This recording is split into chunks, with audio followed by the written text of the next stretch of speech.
Hi, my name is Brenda Spina, and I'm the owner and director at the Center for Family Healing, and this is your healing moment. As those of you who are viewing know, I've talked about a couple of different false assumptions, and today I want to talk about a double message that sometimes exists in relationships.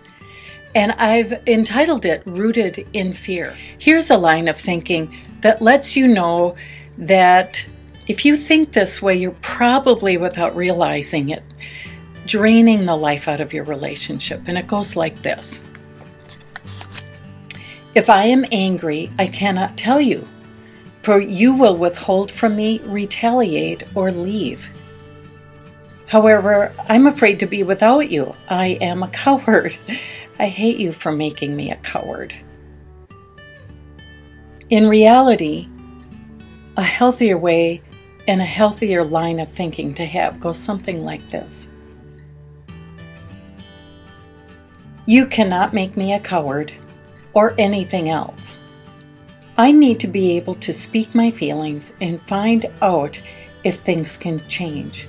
I need to tell you how I feel. And I can survive without you if I must. There are just some things that are non-negotiable. It's so easy in relationship to make assumptions and to not only put ourselves in a double bind, but the person opposite of us. It's a tricky little balance that gets played out in relationships.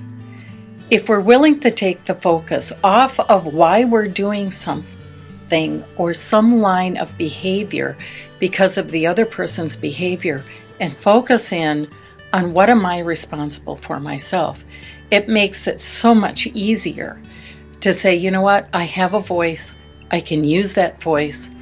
Will I be scared? Probably. Will it work well for me? It might. Will it not work well for me? It might not. But at least I've made the effort to understand and to gather as much information as possible. The only person I can really work on is myself. And that's true for each one of you. You can be afraid and live in fear and have all of your behaviors blossom out of a foundation of fear. Or you can take the risk and say, this is how I'm feeling. I'd like to talk about this. Or even to say, I'm not feeling good about things right now. Can I check something out with you? The worst thing that will happen is that person will say no. They might say no because they're overtired or they're distracted by other things. And even scarier, they might say yes. And then what would you do with that? It might just be a new behavior. But either way, you are taking ownership.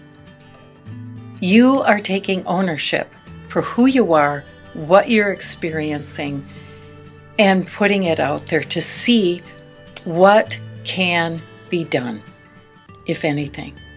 God will be faithful to you. He will honor your efforts at honesty, and He will never ever abandon you in that process. So don't be rooted in fear today. Trust God's love for you and His presence for you enough that you will find your voice and become the man or woman God has always planned for you to be.